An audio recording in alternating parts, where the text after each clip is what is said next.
Muy bien, mis hermanos, hoy vamos a abordar en esta formación el segundo pilar que se llama el perfil del ministro de alabanza. Por lo cual vamos a tomar una de las citas que Pablo ya la tomó en 1 Corintios capítulo 1, versículo del 27 al 29. 1 Corintios 1, 27 al 29. Y vamos a entender sobre perfil. Y ahí vamos a mirar el perfil que el mundo busca y lo que Dios ha escogido. Y eso vamos a entenderlo en este momento. El mundo busca músicos, artistas, los cuales el mundo pueda coger a esa materia prima y transformarla en base a estereotipos, en base a criterios, en base a moldes preseleccionados. El mundo es atrayente y la música de igual manera.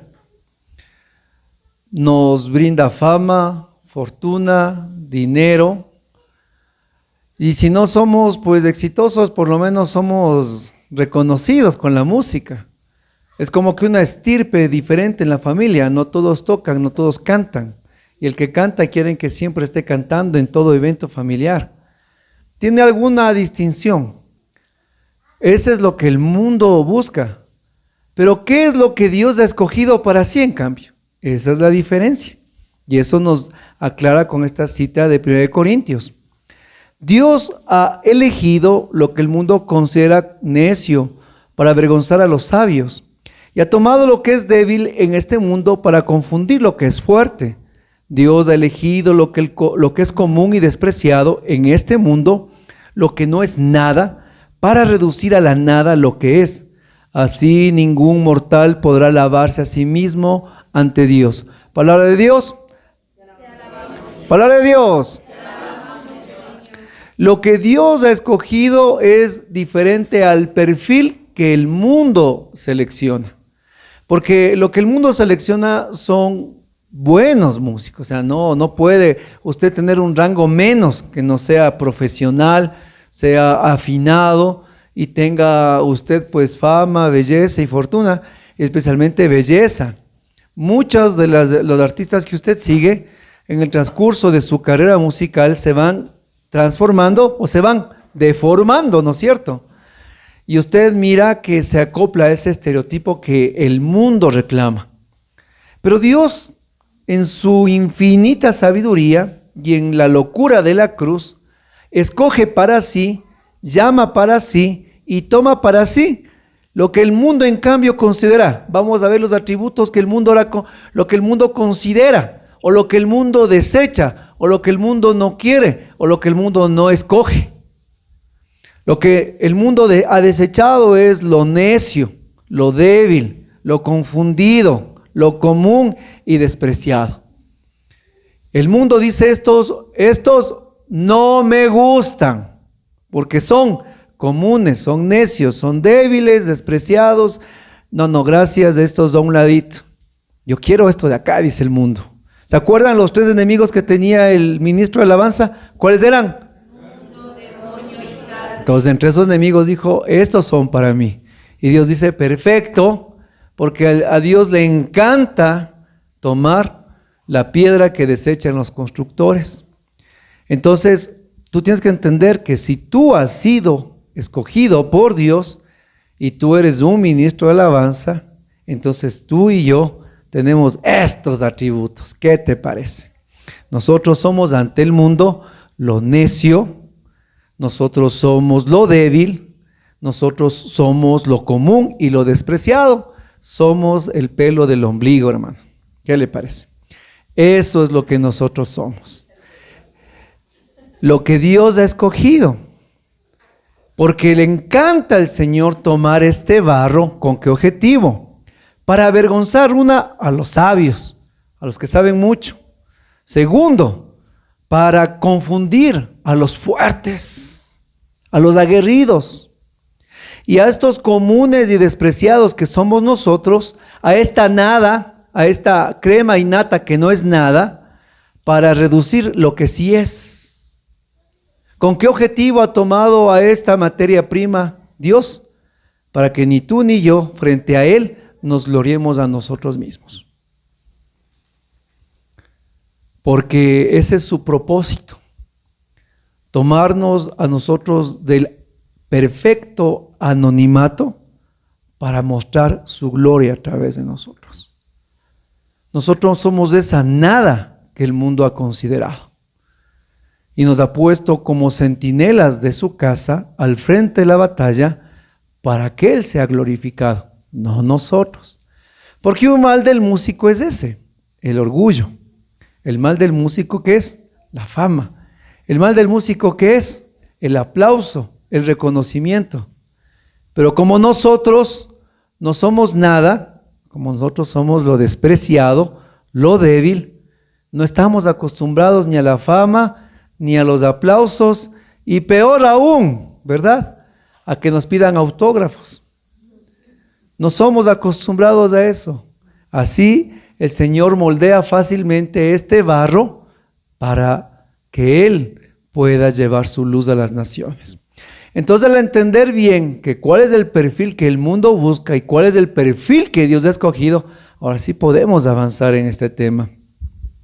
Y quiero que usted anote, y les felicito a los que están anotando, quiero que usted anote esta frase: siervo antes que músico.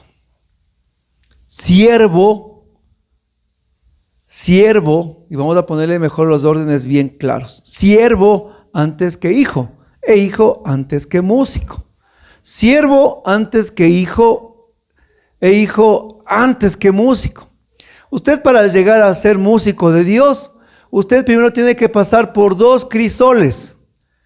El entender que usted es siervo, comprender que es hijo, y después usted es músico de Dios.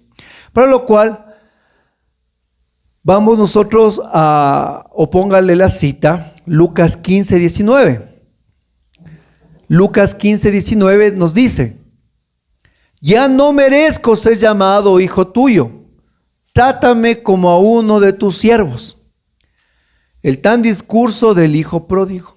Algo que el hijo menor le pide al padre es lo siguiente: una, no merezco ser llamado hijo. Y segundo, trátame como. Dígalo, trátame como. A ver, trátame como. Fuerte, ¿cómo? Dígale al que está a su lado: aprende a ser siervo. A ver, dígale. Pero dígale, aprende a ser siervo.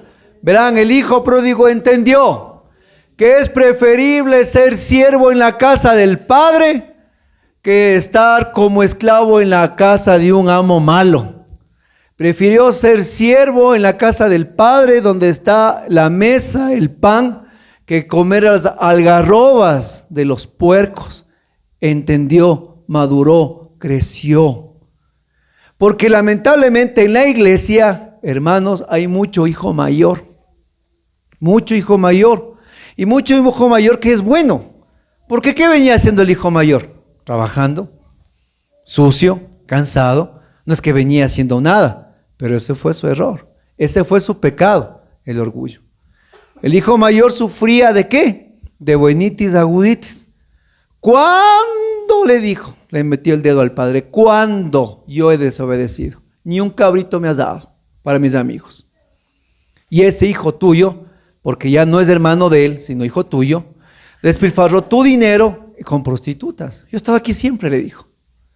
Y un problema que tenemos a veces es mucho hijo mayor, mucho hijo, que busca su puesto, busca su lugar, porque son buenos, porque no son malos. Y es verdad. Pero el problema es que nosotros, esto que Dios ha tomado, ¿verdad?, que ha escogido, ya sabemos qué es lo que ha escogido, tenemos que entender que nosotros tenemos que primero ser siervos. ¿Y quién es el siervo? Siervo es el que sirve. Entonces, ministro viene de la raíz servicio. Por eso hay que es ministro de Agricultura, ministro de esto, porque son servicios. Y cuando usted dice, Usted que es en el grupo oración, yo soy un ministro de alabanza. O sea, aquel que sirve en la gracia de la alabanza. Usted aprende a ser siervo. Dentro de una comunidad, el que canta no es el que le dan todo, sino el que sirve a los demás. ¿A imagen de quién? A imagen de Jesús. Él es el siervo. ¿Y cuál es la máxima expresión donde Jesús nos mostró que tenemos que servir? ¿Cuándo fue? ¿En qué noche fue? Donde se puso la toalla, el manto. ¿Y qué día fuese? ¿O fue el miércoles? ¿Están seguros? ¿Están seguros? Sí, allá Jueves Santo, muy bien.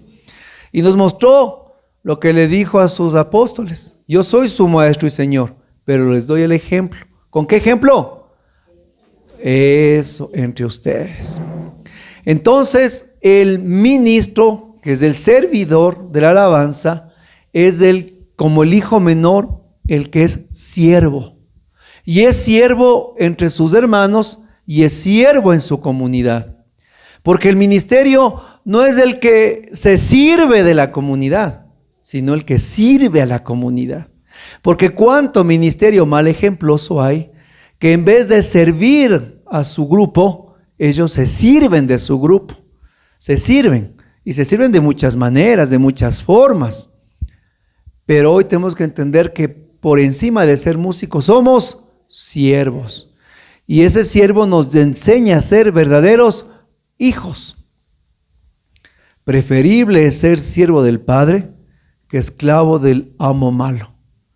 Y nosotros hoy, al entonar nuestros cantos, nuestras alabanzas y al vivir este ministerio, nosotros tenemos que entrar al punto de ser siervos. Oigan, pero qué duro que es en este ministerio ser siervo. Porque, discúlpeme, pero hay un mal, y si es un mal, que el que me diga que no lo ha sufrido, es un mentiroso. Pero qué bueno que los dormidos están bien, ellos ni saben de qué estoy hablando, ¿no es cierto? El mal que a veces se sufre es el síndrome del protagonismo. Y este ministerio es uno de los síndromes primeros que uno sufre. Y no me diga, lanza la primera piedra al que no ha sufrido de una vanidad, de un orgullo, de un sentimiento de superioridad.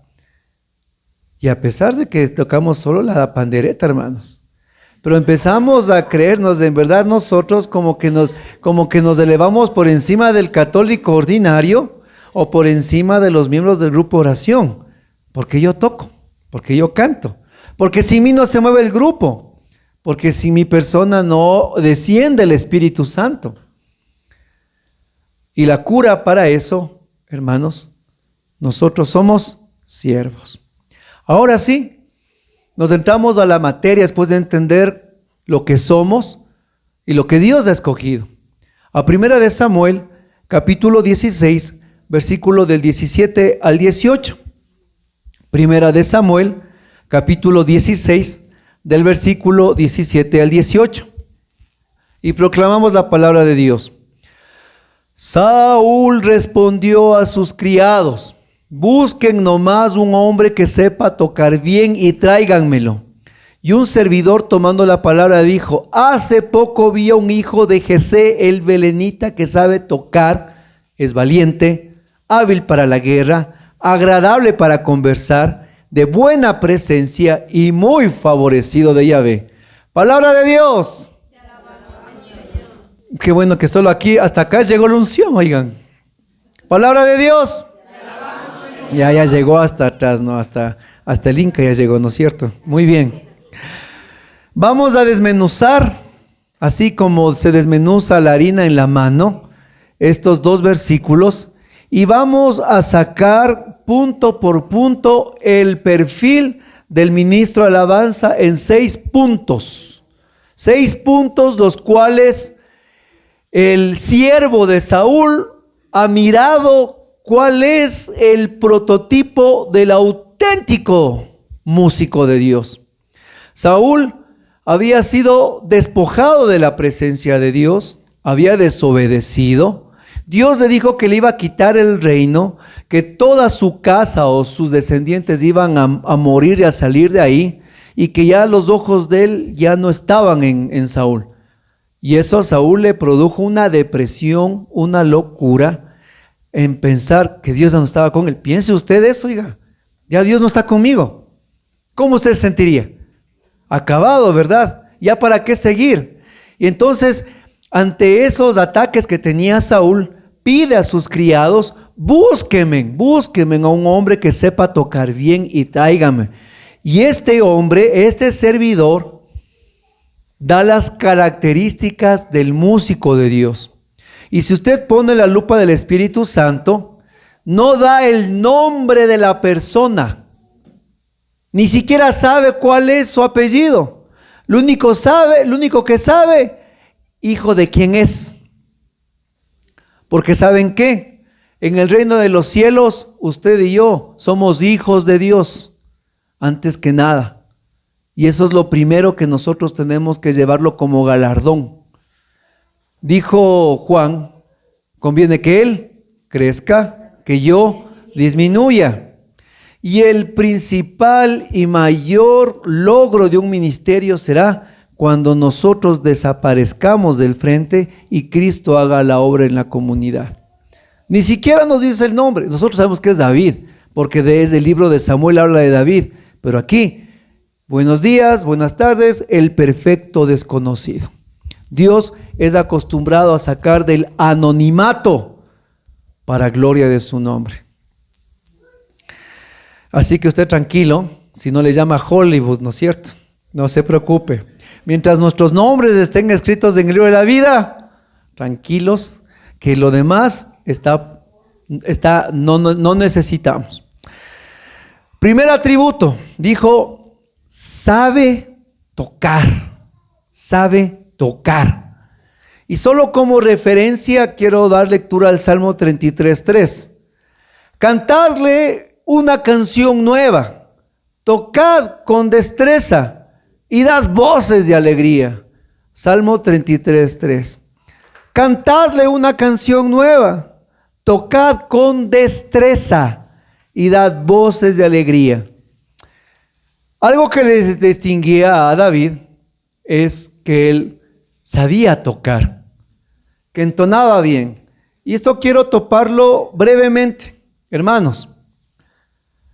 Podemos ser muy ungidos, pero si nuestra guitarra está desafinada y estamos nosotros desacompasados, la unción llega hasta la primera banca. Ejemplo, vino la hermana Glenda acá al Ecuador y todo el mundo estaba, la hermana Glenda fascinado, le trajo Radio María. Ella había pedido un pequeño auditorio. Radio María dijo: traigamos a más gente.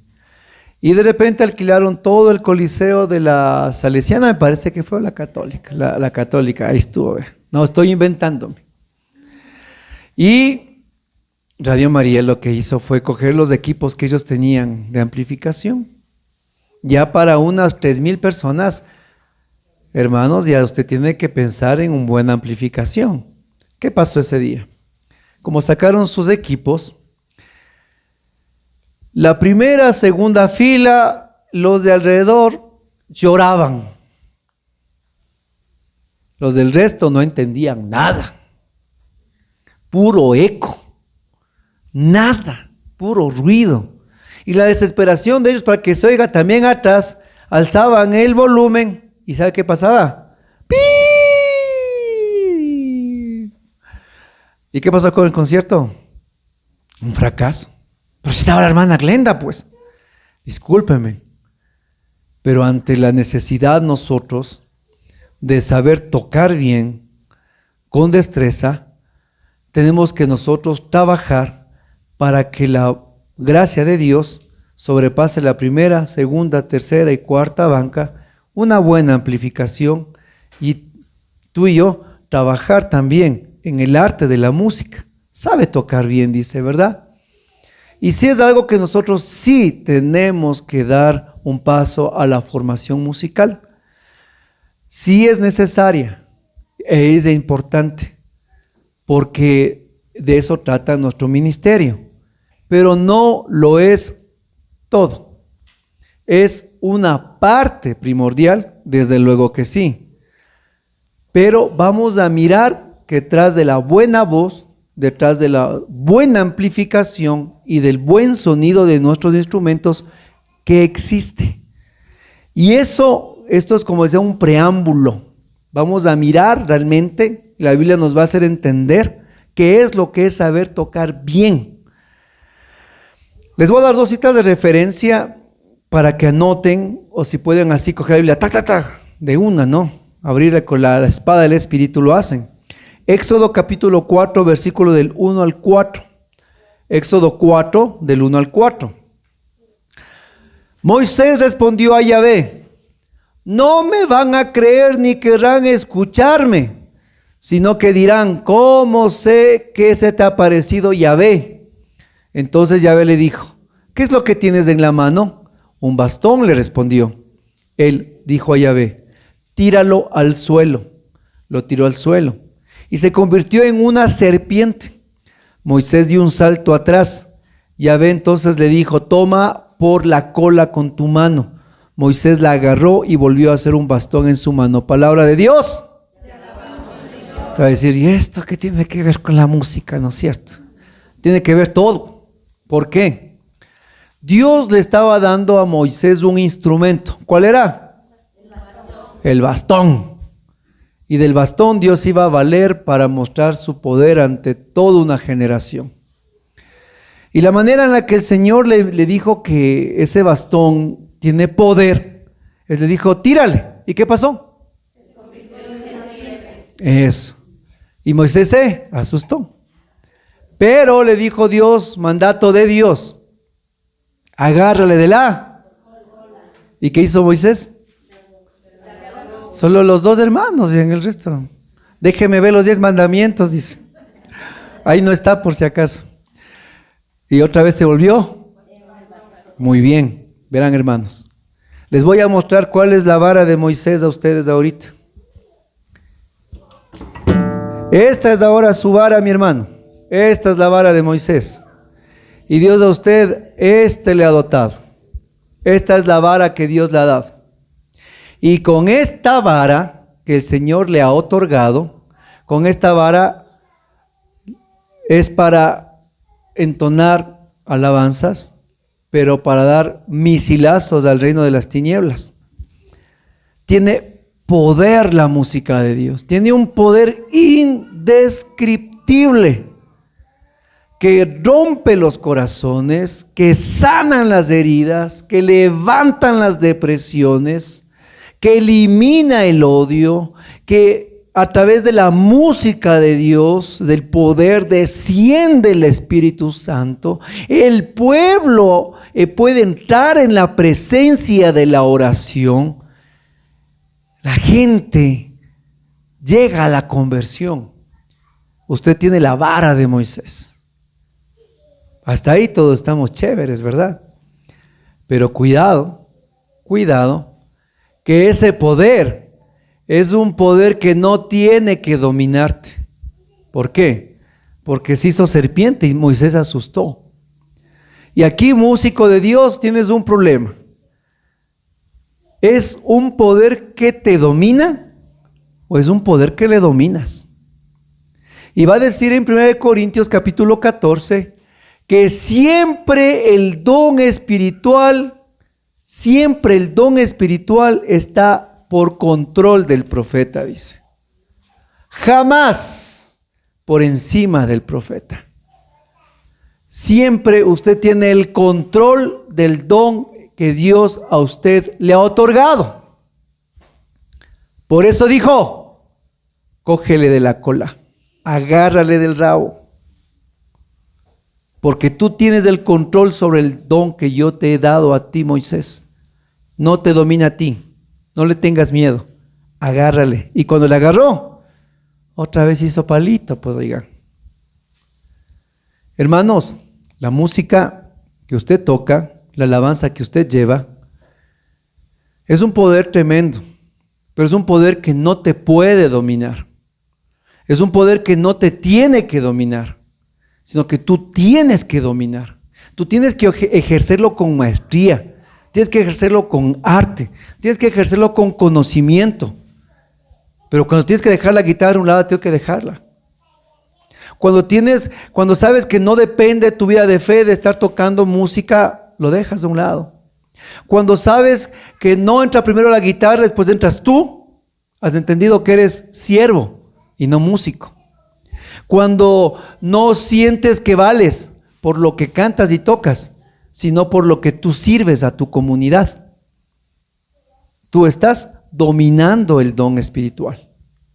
Porque no me conocen a mí por lo que toco o por lo que canto, sino por lo que sirvo y amo a los demás. Y el gran error que está cayendo en la renovación es esa. Vamos a elegir servidor. Póngale al hermano que canta lindo de servidor. No tienen, aunque suene feo, en nuestras comunidades, no tienen que conocernos por el talento o por el don, sino por cuánto amamos y por cuánto servimos. ¿Sí está claro? Así que mi hermano, ahora se vuela a Éxodo 7, 8, 24. Éxodo 7, 8, 24. El Señor le dijo a Moisés y a Aarón: si el faraón les pide que hagan un milagro, le dirás a Aarón que tome su bastón y que lo arroje al suelo ante el faraón, para que se convierta en una serpiente. Moisés y Aarón fueron a ver al faraón e hicieron lo que el Señor había ordenado. Aarón arrojó su bastón al suelo delante del faraón y de sus funcionarios, y el bastón se convirtió en una serpiente. El faraón, por su parte, mandó llamar a sus sabios y magos, los cuales con sus artes mágicas hicieron también lo mismo. Cada uno de ellos arrojó su bastón al suelo y cada bastón se convirtió en una serpiente. Pero el bastón de Aarón se comió los bastones de los sabios y magos. A pesar de eso, el faraón se puso terco y no le hizo caso, tal como el Señor le había dicho, palabra de Dios. Te alabamos, Señor. Me toca poner en 1.5, ¿no? Hermanos, tiene poder la alabanza, tiene poder el don espiritual. Pero ¿saben qué? ¿Saben quién? Y eso quiero que usted entienda bien. ¿Saben quién también sabe que la música tiene poder? El enemigo, que Dios reprenda, el pisoteado. ¿Saben por qué? Porque él era uno de los músicos del cielo. Su primera función antes de que salga el rabo y los cachos, era estar también cantando, hermanos. La gente acalaba al Señor arriba. Él también cantaba a las de arriba, a las de abajo, moviendo de lado a lado. ¿No es cierto? En el cielo cantaba las mejores alabanzas. Pero un día se le chisporoteó y dijo: ¿para qué cantarles acá? Si pueden cantarme a mí, dijo, ¿no es cierto? A mí cántenme, a mí alábenme. Porque se llenó de orgullo, de vanidad, de soberbia.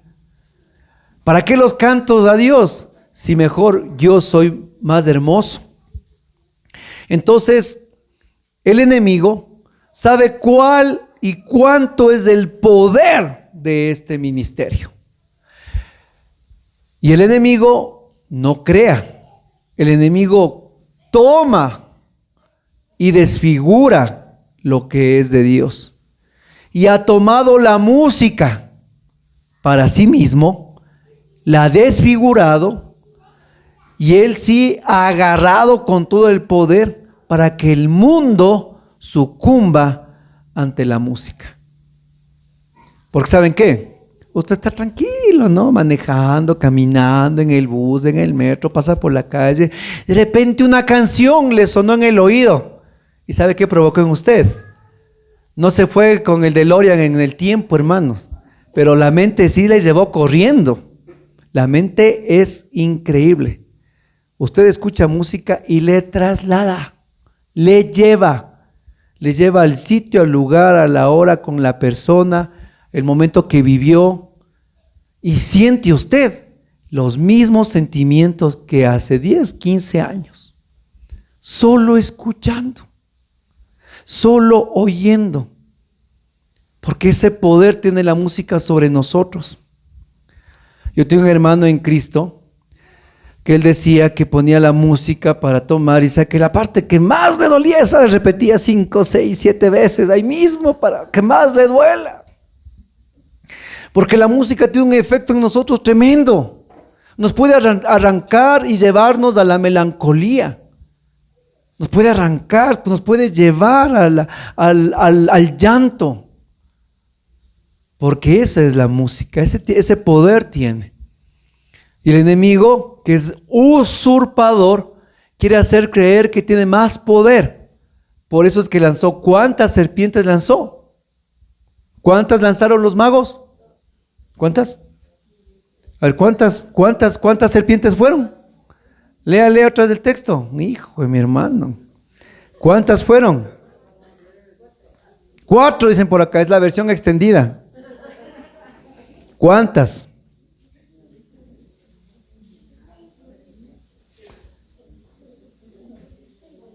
Seis, acá dicen, vean.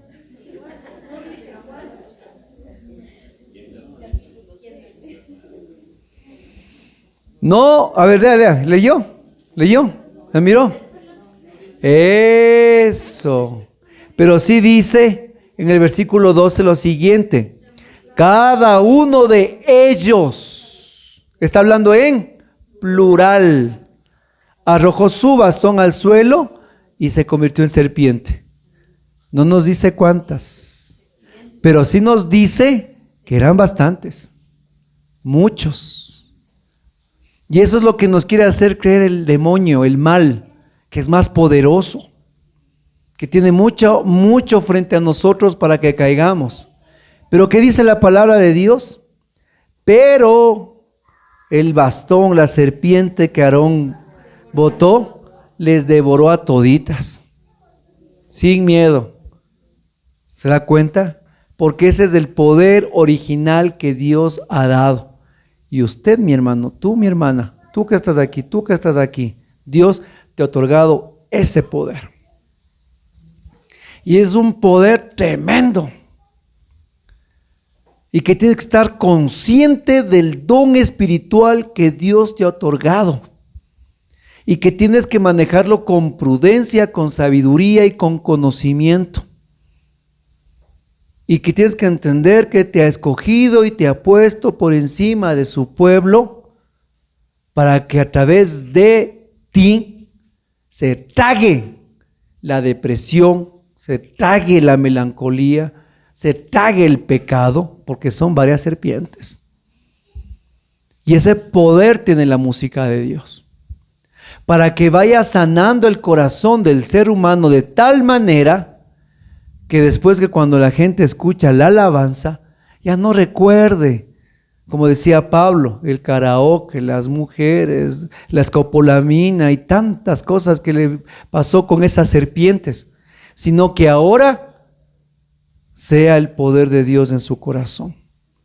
Pero recuerda que es un don que dominas o te domina.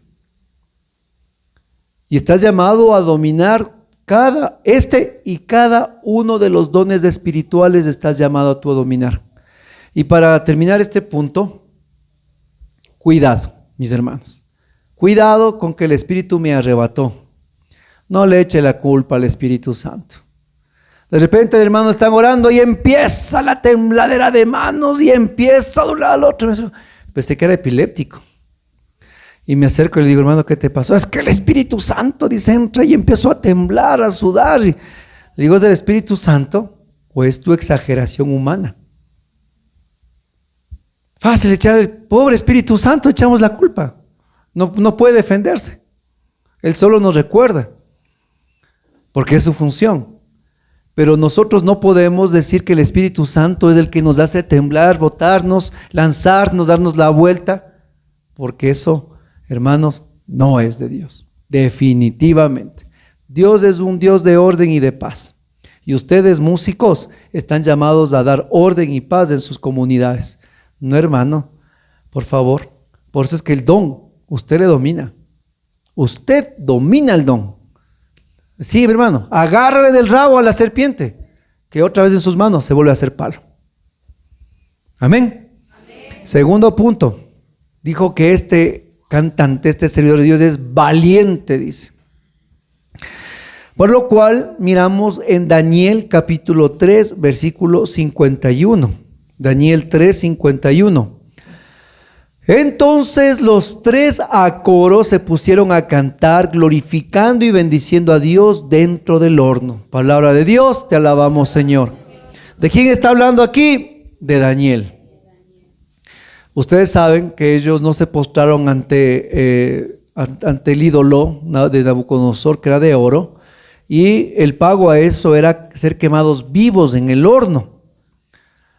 Y Daniel con sus dos amigos entraron y de repente ese fuego que devoraba a 25 metros de distancia, vio el rey que entre los tres había uno que parecía hijo del hombre, dice.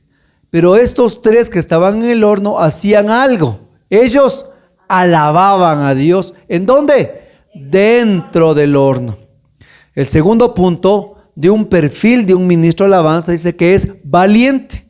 Y es valiente para cantar dentro del horno, para alabar como Pablo y Silas, apaleado, desnudo, con grilletes en manos y pies, en la cárcel, para alabar al Señor en medio del dolor, del sufrimiento, de la angustia. Lo que pasa es que nosotros pensaríamos que para alabar a Dios siempre todo tiene que ser chévere, lindo, sin problemas, 0 kilómetros. Pero la Biblia nos enseña que un ministro de alabanza tiene que alabar en medio del horno de la purificación. ¿Qué dice en Sirácides capítulo 2?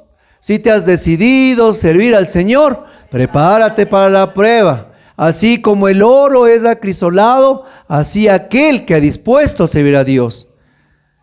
Y nosotros que somos adoradores, es parte de el contrato ser valientes para poder alabar en el horno de la tribulación. Y eso hago eco un testimonio, un recuerdo que le pasó a mi hermana Clarita. Ella cuando cursaba su trasplante de médula, cuando le dio leucemia, y estaba ella viviendo momentos muy dolorosos, estaba en una ala de muchos enfermos. Dice que por la fuerza de la quimioterapia, ustedes saben, no solo se les cae el pelo, se les caen las uñas, se les cae todo. Pero mi hermana ahí, en el momento del mayor sufrimiento, de dolor, de incertidumbre también, porque no es que usted sale ileso, hay muchas consecuencias y muchos en el camino se iban quedando.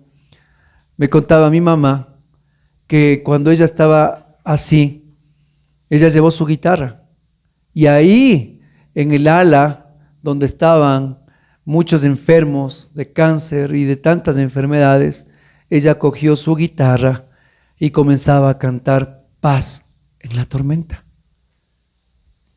a hacer grupo de oración con el resto de enfermos que sufrían igual y peor que ella. Y me contaba mi mamá que iba un señor, decía que tanto era la bilirrubina que se le subió, como canta Juan Luis Guerra, pero de veras. Dice que era como Hulk, dice, era todo verde. Y que llegaba caminando con los sueros, con los monitores y con todo, al rato que hacían el grupo de oración ahí. Y mi hermana con las uñas que se le estaban saliendo por la quimioterapia, ella tocaba la guitarra. Y cantaba y oraba para que los demás tengan alivio y descanso en el Señor, cantando paz en la tormenta. Nosotros pensaríamos que solo es el gozo de saltar, de brincar. Unos, otros por lo menos mueven patita por aquí, manita por aquí, rabito por aquí, que en eso han quedado los ministerios. Y estamos llamados, hermanos, a alabar a Dios en medio del horno. Qué difícil, qué duro, qué imposible le vemos eso. Y para rematar, mi hermana sufre primer trasplante y no se le remite la enfermedad. Necesitaba un segundo trasplante. Si en el primero casi se muere, ¿qué será en el segundo? Pues oiga, ella no quiso, se resistió, pasó un tiempo. A la final, si hacía el segundo, se moría. Se fue a hacerse, después de esto hablo en el transcurso de los años. Volvió, parecía que la enfermedad se remitía. Todos empezamos a sacar la champaña y dar gloria a Dios. Y de repente en el tiempo, ¡paj!, se le aparece un tumor en la cabeza. Un tumor grande. que tenía que ser urgentemente extirpado. Y para rematar, en el momento más doloroso, ahí el marido le bota, se fue, se va. Me acuerdo que estaba en el hospital, aquí fue la operación en el Achecam, y fui un día a visitarle y le digo, Clarita, te quedé viendo y le digo, ¿cómo soportas esto? Le dije. Me quedó viendo y me dijo, no sé, pero solo sé que Dios es mi fortaleza. Y me dijo, así de una, ¿te quedas o te vas? Me dice. Digo, ¿por qué? Porque empezamos el Santo Rosario con todos los enfermos, me dijo. Yo me quedé así, loco, me quedé sin palabras, porque ella ya estaba evangelizando ya nuevamente con los demás enfermos. Y el día anterior a la operación, por la gracia de Dios, hubo muchos sacerdotes que le conocen y querían darle la comunión, muchos ministros. Y pues fue uno, fue otro. Y mi hermana llegaba y decía, no, esperen, yo ya recibí. Aquí hay más enfermos, decía ella. Empiecen a darles. Y comenzaron a recibir los demás enfermos también la Eucaristía. Y yo me quedé con el corazón sin saber decir y entender que ella que tocaba, ella que alababa, trasladó ahora al horno de la enfermedad, al horno de la prueba. Y nosotros estamos llamados a llevar nuestra alabanza también al horno, mi hermano. Pero ¿sabe qué pasa? Pasan cosas maravillosas. De eso me acuerdo que orábamos por mi hermana, y la operación se demoró como 11 horas. Le hicieron firmar un cuadro donde decía que se puede quedar parapléjica, del cuello para abajo, podía quedarse ciega, sorda, muda, podía morir en el camino. Era una operación tremendamente complicada. Pero se puso a orar todos los hermanos, la renovación, los grupos, frente al Santísimo. Me acuerdo que aquí en esta casa vinimos aquí al Santísimo a orar el ministerio. Orábamos, y salió después de las 11 horas de operación. Y después de eso, el doctor le dijo, hable, vea, oye, mueva las manos, mueva los pies. Sí, dijo todo, consciente, recuerdos, todo. El doctor mismo dijo, esto es un milagro. Y al segundo, a lo que salía del quirófano, dijo, lo que pasa es que tenía un batallón orando, dice mi hermana, un batallón intercediendo. Bendito sea el Señor. Porque alabar a Dios, a veces claro que es lindo en nuestras comunidades, en un concierto, pero en el dolor, en el sufrimiento, en la crisis, en medio de la persecución, en medio de la depresión, en medio de la angustia, porque ahí es donde, hermanos, empiezan a gestarse los milagros, porque esa alabanza tiene un poder tal en nuestras vidas que nosotros somos los primeros en ver al enemigo derrotado. ¿Se acuerdan con Josafat? Fueron los cantores los primeros que miraron al enemigo ahí, aniquilado. Y ese poder tiene la alabanza. Así que, hermanos, no tengas miedo si tenemos que cantar en el horno. Gloria a Dios. Gloria a Dios. Tercer punto, es hábil para la guerra. Por lo cual, el Salmo 144.1 nos ilustra. Salmo 144.1. Bendito sea el Señor mi roca, que adiestra mis manos para la guerra y mis dedos para la batalla. Repito, bendito sea Señor mi roca, que adiestra mis manos para la guerra y mis dedos para la batalla. Haga así, mi hermano, las manos. Esas manos que tocan la guitarra. ¿Sí ve? A ver, no baje la mano, haga así. Va a repetir conmigo fuerte. Bendito sea Señor, Bendito sea, Señor, mi roca, que adiestra mis manos para la guerra y mis dedos para la batalla. Denle un aplauso al Señor. Porque estamos en guerra. Ya les dije. Pero esa guerra, hermanos, no es una guerra que vamos a ser derrotados. sino que la victoria ¿de quién es? Diga fuerte, ¿de quién es la victoria?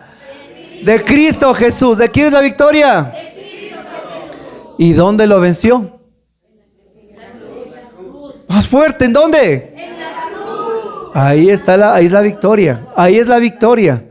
Ustedes y nosotros lo único que tenemos que soportar son las batallas, porque la victoria ya está dada. O sea, la guerra ya está vencida. Lo que nosotros tenemos lo único que es soportar las batallas. Pero para eso nos ha dado la habilidad. Y cuando usted coge la guitarra, o la pandereta, o la maraca, o lo que sea, hasta el pito, mi hermano. Ese momento empezó la guerra, empezó la batalla y empezó la unción. Entonces, les voy a contar un sueño que yo tuve. Hace mucho tiempo Dios me regaló. Y lo tuve que discernir en oración para compartirles a ustedes sobre este punto. De repente sueño que estaba como un lugar como este. Unas paredes levantadas a la izquierda, otras a la derecha, grandes. Y largo, un pasillo largo. Y me acerco a la pared y cada pared tenía algo interesante. Tenía una especie como de vitrinas de cristal, que desde el suelo hasta el techo, en cada vitrina estaba una espada de este porte, de doble filo, pero todas diferentes. Unas de oro, otras de plata, otras con diamantes, otras con empuñaduras. Eran unas bellezas de espadas. Así, por todos lados. Era increíble, un montón. Y mientras veía y caminaba, te escucho una voz cavernosa, jactanciosa, orgullosa, que dice, duro, mira, dice, mira, sí, mira, estos son mis trofeos, dice, las espadas. Yo seguía caminando y veo que del cielo una luz baja y veo una columna de mármol y veo otra espada así de doble filo idéntica, pero yo sabía que esa era la mía. Me le cojo así, ¡plá! Le cojo y de repente, así son los sueños, ¿no? Pero Dios da unos sueños épicos, oigan. ¡Ta! Como decir los anillos más o menos, oigan. Unos gigantes, unas sombras gigantescas se abalanzaban encima mío y otro tenía la espada para luchar. Y me desperté, hermanos, con el corazón como locomotora. Y esto dije yo, y esto dije yo, y esto. Me puse a orar en la palabra. Señor, revélame, porque fue algo impactante. Y el Señor me reveló en el grupo de oración una noche con la carta a los Efesios. Y usted ya se imaginó más o menos, ¿verdad? ¿Qué nos dice San Pablo? ¿Que con qué luchamos? ¿Cuál es lo que tenemos en la mano? La espada del Espíritu. ¿Sí saben qué cita es? No me digan ahí. Efesios 6. A ver, ¿quién me lee rapidito? Efesios 6, Nuevo Testamento. A ver, quiero un atrevido que encuentre. Es la armadura del Espíritu. Y dice al final, dice San Pablo, a ver, Efesios 6, capítulo 6, Efesios, dice, y por último revístanse. A ver, qué pasó. Eso mismo, quiero que usted le busque ahorita. A ver, dígale, hermana. Venga acá, que salga en cinta, ¿verdad? Venga. Duro. No se fijen en sí, si son vigilados o si ganarán consideración, pues ustedes son siervos de Cristo que hacen con gusto la voluntad de Dios. Hagan su trabajo con empeño por el Señor y no por hombres. Ya, espérese. Todo esto está hermoso, pero acá va la cita. Acá y ya, 6:16. Diga, 6:16. Acá. Efesios 6:16. Tengan siempre en la mano el escudo de la fe y así podrán atajar las flechas incendiarias del demonio. Por último, usen el casco de la salvación y la espada del Espíritu, o sea, la palabra de Dios. Palabra de Dios. Siéntese. Un aplauso a la palabra de Dios. Pero no aplauso aguado, fuerte, hermanos, eso. Efesios 6:16 y nos habla todo ahí de la real armadura espiritual. No vamos a discernir todo eso, porque ese es motivo de otra predicación cuando inviten en sus grupos, ¿no es cierto? Sino que es la espada del Espíritu. ¿Y qué dice San Pablo? Que en la batalla que estamos, tomemos el casco, tomemos el escudo, el cinturón, el calzado, y por último, ¿qué dice? La espada del Espíritu, que es la palabra de Dios. Entonces miro eso, leo lo que dice en Efesios y el Espíritu Santo me revela en mi corazón que eran esas espadas en vitrinas y esa voz jactanciosa que dice: esos son mis trofeos. Este es el discernimiento. Y esto es para ustedes, especialmente para los dormidos, que es, no, tranquilos, no rezan, a ver, no hay ningún dormido, es por molestarles nomás. Sí me gusta molestarles. Bueno, ¿qué es esa espada? Es tu don espiritual. Dios te ha otorgado a ti una espada espiritual que es tu don y tu carisma. Y tú tienes una espada. Tú tienes para el combate espiritual. Dios te ha otorgado. Y va a decir en los Hebreos que es la palabra de Dios como una espada de doble filo, que atraviesa lo más íntimo del hombre, donde se divide el alma y los tuétanos, haciendo un discernimiento espiritual, y ante su luz ningún mortal puede esconderse. Eso es lo que Dios te ha dado, es lo que Dios te ha otorgado, lo que Dios me ha dado. Pero cada vez que nosotros somos ganados por la pereza, por el pecado, y no utilizamos nuestro don para la gloria de Dios, ¿sabe qué pasa? Nuestro don espiritual se hace en trofeo del diablo. Se pone ahí y me decía: estos son mis trofeos. Pero esa voz descarada, estos son mis trofeos.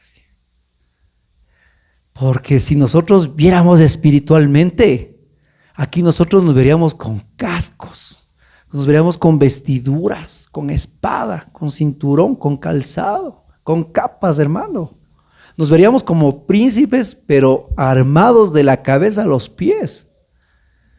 Y la espada por la que tenemos nosotros que luchar en el reino de Dios, que es nuestro don espiritual. Cada vez que usted dice no, cuando usted le llaman a orar, a usted a orar, cuando yo me refiero a usted a dirigir la alabanza. Cada vez que usted se niega a un trabajo espiritual, cada vez que usted prioriza sus cosas, escoger la espada y decir: ahí está la espada. Entonces yo estaba recién en el ministerio de alabanza iniciando. Y nosotros cada Navidad íbamos con nuestro ministerio en ese entonces a cantar en el albergue San Juan de Dios. Y pues bueno, como son buenos esos días de tráfico, llegamos justo a tiempo, con unos 20 minutos los nuevos, oiga. Y todos los que tocaban y llevaban metidos en el tráfico y no podían llegar. Y todo el albergue lleno, la gente. Y nosotros, como supuestamente éramos ministerio de música, yo tocaba, hermanos, ni la pandereta, yo pues oiga, ni el pito, como les digo, ¿no? Ya dicen, ya, toquen, ya está lleno el salón, dice, está lleno. Y en verdad, yo no sabía ni qué hacer, oiga, estaba solo agarrado a la música de mi servidor, perdón, y la guitarra de mi servidor. Y asustado, digo, ¿y ahora qué hago? De repente, entre la cara de susto que estábamos entre tres, sale una señora que estaba entre los que ayudaban. Disculpe, dice, ¿qué les pasa? Le contamos. ¿Puedo yo tocar? Me dice. Entonces me quedo. ¿Y usted quién es? Dice, yo tocaba en un grupo de oración, dice, una señora, jovencita. Así como más o menos mi hermana, una jovencita, simpática y todo, ¿cierto? Así. con su esposo, igualito que el Damián. No eran los mismos. Y dice, déjeme a mí. Tenga, le dije. Tenga, yo no podía hacer nada. Estaba recién empezando. No sé si le ha pasado a usted eso. Nos pasa a todos. Y no, pues ella agarró la guitarra. Hermanos, increíble el carisma. Empezó desde el primer ran, ¿no?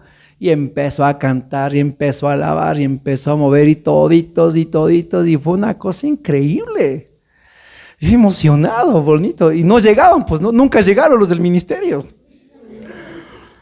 Y al final que se terminó, ella, o sea, se transfigura la cara, brilla como Moisés.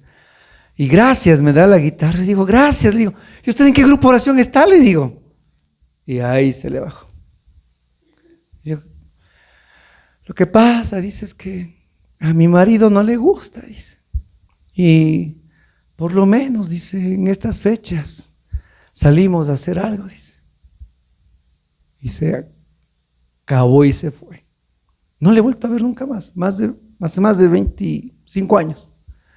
Siempre sea así en alguna asamblea, algún ver ese rostro. No le he visto nunca más. Porque dicen Romanos que el don que Dios nos ha dado es irrevocable. Dios te puede quitar todo, menos los dones que Él te ha dado. Son irrevocables. Son irrevocables. Te los da para toda tu vida. Y yo miré en esa tarde eso. Estaba el don en ella. Y era increíble. Pero ¿qué pasa después cuando el mundo, las preocupaciones, ¿se acuerdan? Creció la semilla y creció entre cardos en el Evangelio. Se ahogó. Cuando la pareja, la persona, el enamorado, el conviviente, pues lo que sea, no le gusta. Y qué raro fenómeno es en la renovación, que en vez de que le traigan, le sacan. ¿No es cierto? ¿Se ha visto? No me estoy inventando. Aquí estoy lleno de líderes aquí. Y ellos dan ciencia cierta, no sé por qué. Y saben, cuando preferimos del amor pasajero, nosotros vamos dejando la espada ahí. Y ahora es trofeo del diablo.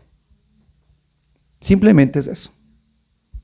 Quiere que su don, su carisma, la espada que Dios le ha dado ahora sea el diablo el que diga, ese es mi trofeo. ¿Quiere eso usted? No, ¿verdad? No. Entonces tome la espada del Espíritu, mi hermano, y a batallar. ¡Gloria a Dios! Dale el aplauso al Señor.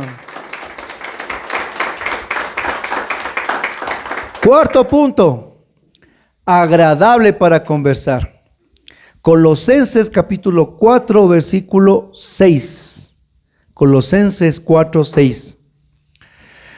Que vuestra conversación sea siempre con gracia, sazonada como con sal, para que sepáis cómo debéis responder a cada persona.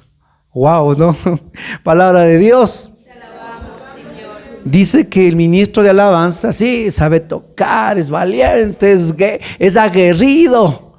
Todos estos atributos, pero maravillosos. Pero ahora viene uno en el que usted y yo tenemos que vivir diariamente. Agradable para conversar. En pocas palabras, un ministro de alabanza no es un troglodita, hija. No es una persona huraña que está. ¿No es cierto? ¿Sabe por qué? Porque usted, cuando usted está aquí, mi hermano, usted es un heraldo del Evangelio. Y la gente le va a mirar a usted como un referente de Dios. Usted es el referente de Dios para muchas personas. Yo pensé que solo era tocar el santo, santo tú eres. No, mi hermano. Usted es el referente de Dios. Y la gente busca en ti la respuesta que ellos necesitan. Y tú necesitas ser agradable para conversar. Necesitas pedirle a Dios el don, como dice aquí, que su conversación sea con gracia, sazonada como la sal, y que sepan a cada persona decir lo que necesitan. Ese es un don del Espíritu. Oigan, qué cita, ¿no? Qué interesante. Que cuando se acercan donde mi hermana, donde mi hermano, oye, qué chévere cuando hablas con el Damián, ¿no? Qué chévere cuando hablas con Roberto, siempre te deja algo bonito, algo interesante. O digan, yo ya se asomó el Roberto, ya escóndase. No es cierto. Que digan, ¿qué tiene este hermano? Qué bonito que siempre hablar con él. Siempre te deja algo especial en el corazón. Siempre te deja con algo que te da ganas de seguir adelante. Y no porque tú estás ese rato sacando el fariseo interior, ¿no? Sino porque tú vives y tú das lo que abunda en tu corazón. ¿Y qué abunda? La palabra de Dios. Y lo que habla tu boca es lo que abunda en tu corazón. Por eso es que ustedes, ministros de alabanza, tienen obligadamente que ser esos heraldos de Cristo. Yo me acuerdo, para pasar al siguiente punto, un seminario de vida en el Espíritu.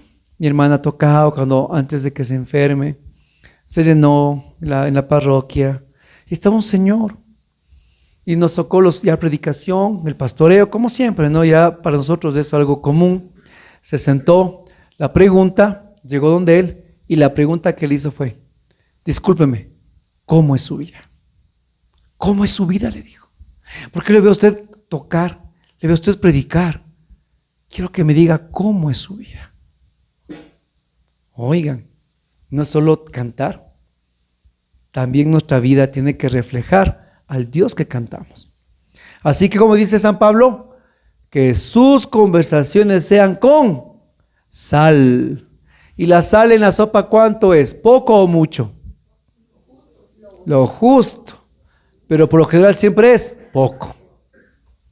Puede ser el mejor agua, papa, zanahoria, se le fue la mano en fideos, puso demasiado, ¿qué más? Ajo, puso demasiado cebollas, no pasa nada. Pero se le va la sal y es asqueroso, ¿verdad? No, ¿cómo usted una sopa salada? A ver qué pasa. Ahí deja botando. Si nuestras conversaciones son con sal, usted tiene que ponerlo. Dígalo, lo dijo, me gustó la palabra, lo justo, sabiduría para abarcar a las personas en Cristo. Una palabra es suficiente y usted evangelizó. Lo justo, no tampoco deja a la gente salada. Uy, ya viene otra vez. Y eso pasaba con una hermana que dice, ahí viene la virus, me dice, de la renovación, ahí viene la virus. ¿Por qué le dice así?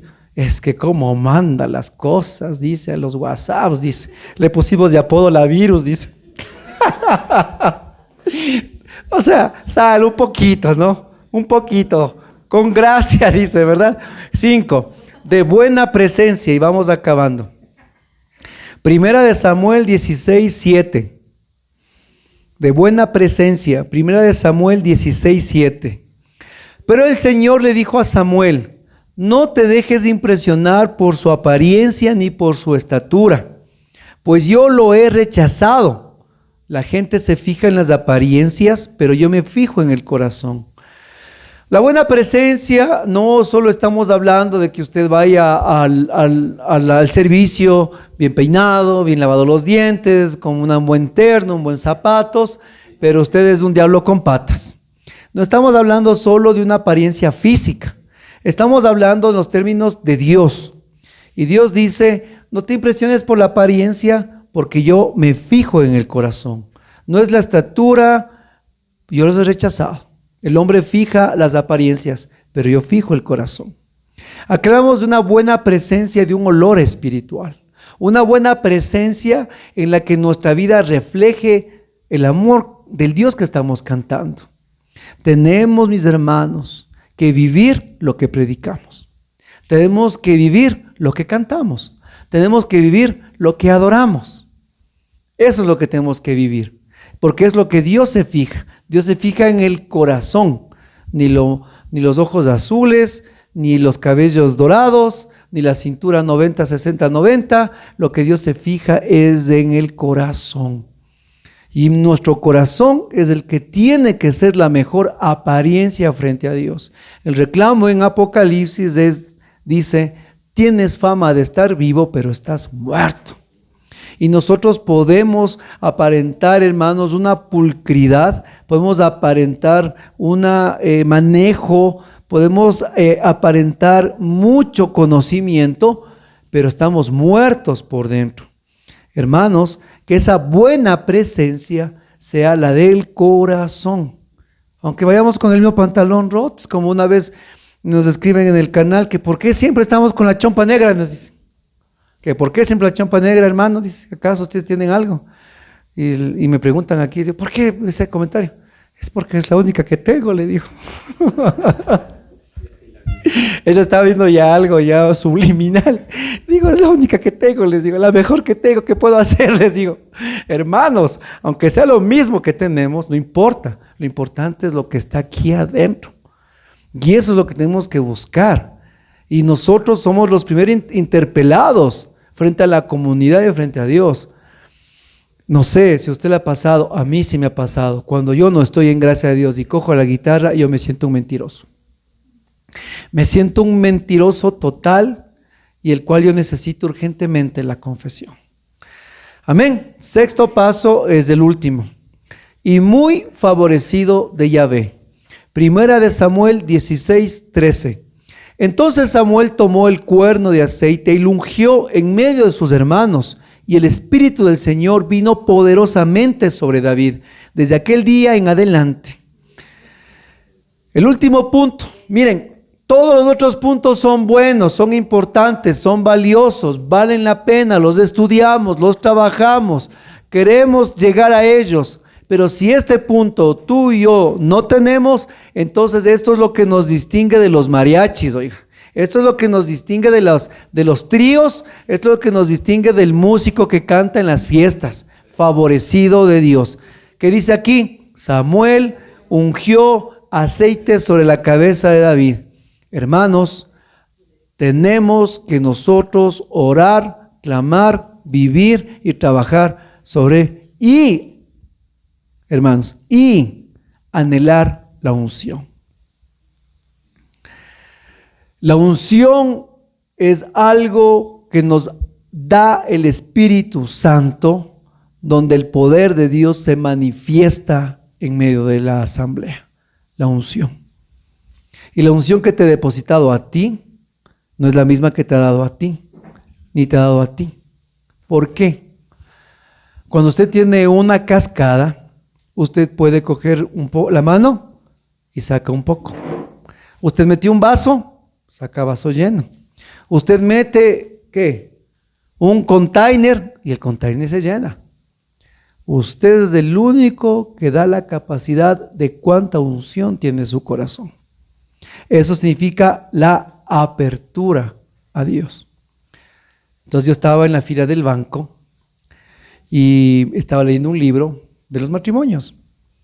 Y un momento dice, cierra el libro y ora al Espíritu Santo para que tengas más sensibilidad a su amor. Esta es una cola horrorosa. Yo cerré el libro. Dije, Espíritu Santo, pero así, o sea, de una le dije, Espíritu Santo, yo, dame más sensibilidad de tu amor, le dije. Déjame escucharte, déjame amarte. Y empecé a pedirle así, no, déjame ser sensible. Ahí me contesta, me habla, me dice, me responde a mi corazón.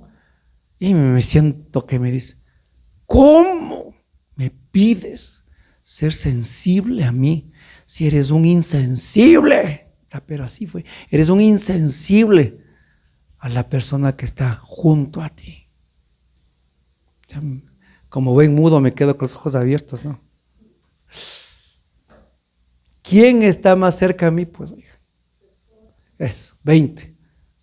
Pasada el año, mi hermana, mi esposa, es la persona que está junto a mí. Me reclamó, me pide sensibilidad. Si eres un insensible, me dijo, ¿a quién está al lado tuyo? ¿Sabe qué hice? Encargué el puesto y me fui afuera. Llamé por teléfono a mi esposa y le pedí perdón ese rato. Y le pedí perdón, le dije, discúlpame por ser insensible. por no comprenderte, por no amarte, por no ser la persona que tengo que ser contigo. Porque estamos sirviendo, pero yo tengo que amarte más en el amor de Dios. ¿Y cómo nosotros podemos atrevernos a cantar a Dios? Si somos así, oigan. Decía un predicador, si usted sale de su casa carajeando a la esposa, no es digno, decía, ni de cantar ni de predicar, decía él. Y es verdad. Pedimos sensibilidad, pedimos Espíritu Santo, pero somos unos mal genios. Se nos va. Y el Señor dice, yo no puedo habitar en un corazón insensible. Me pides más de Espíritu Santo, me pides más sensibilidad, me pides más de ti. Entonces hacer con el que está a tu lado. Y aquí, como somos laicos, empiece por la esposa, empiece por los hijos. Si es soltero, empiece con los papás. Y ahí nosotros podemos recién empezar a decir, Señor, dame más unción, dame más de ti. ¿Se dan cuenta? Y terminando este último punto, que hay mucho en lo que tejer, pero ya tengo que terminar. Tenemos que pensar una cosa. Este ministerio, tu vida de fe, no, a ver, y anótelo, no es un voluntariado. Yo no sé qué les pasa a estos carismáticos actuales que me están diciendo, es que en este voluntariado que estamos, es que en este voluntariado que vamos, es que en este a ver. No, mi hermanito, aquí usted no vive un voluntariado. Entonces, hermano, usted vive un llamado. Porque el voluntariado es cuando yo tengo tiempo, cuando yo tengo disposición, cuando mis horarios se ponen en línea, cuando tengo disposición, ganas, desperté de buen genio. Una hermana me dijo, hermano Rubén, hoy tengo ganas, aprovechame. ¿Y en qué? Le dije. ¿Y en qué quiere que aproveche? Le digo. Y cuando no tenga ganas, ¿qué hago? Le digo. ¿No es cierto? Ahí seguidito ustedes, ¿no? Es que así me dice, ¿qué voy a hacer? Aproveche, hoy tengo ganas. Coja la escoba, le dije, vaya. Hermanos, por favor, no vivimos un voluntariado, sino un llamado. Aquí en el llamado la cosa cambia. ¿Quién nos ha llamado? Dios. Diga su nombre. Jesús. ¿Quién es Él? El rostro del Dios invisible. ¿Quién nos ha llamado? Dígalo. Jesús. ¿Quién te ha llamado? Jesús. Más fuerte, ¿quién te ha llamado? Jesús. Él, y no lo olvides. Él te ha llamado. Y tú, mi hermano, tienes que entender que el llamado es el sello de garantía que va a marcar nuestras vidas. El llamado es lo que distingue totalmente de todas las voces del mundo. Porque mis horarios se alineen, tenga ganas, no tenga ganas, esté con flojera, esté con barriga dolida, esté con familiares enfermos, esté con visitas, esté con cualquier cosa. Jesús me ha llamado. No es mi voluntariado, es un llamado. Y el llamado es por 3 años. El llamado es eterno. Eterno. ¿Y saben qué? Y eso quiero que usted piense, y con esto terminamos. El enemigo, Luzbel, ¿a cuántos ángeles del cielo corrompió? Dice en Apocalipsis, ¿cuántos? Exacto, la tercera, cuarta parte del cielo, ¿verdad? Si usted hace un círculo y hace usted el dichoso pastel, usted saque las 3/4 partes. Exacto. Fue el 75% en términos más entendibles. El 75% de música celestial se cayó. Que es una barbaridad. Más fueron los corrompidos de los que lucharon. Y ayer fueron los días de los arcángeles, ¿verdad? ¿Saben qué? Las bancas del cielo se quedaron vacías. Ustedes y yo tenemos que ir a llenarlas. ¿Qué le parece? Amén. Gloria a Dios, el aplauso al Señor. Más fuerte, gloria a Dios. Más fuerte, gloria a Dios. Gloria a Dios.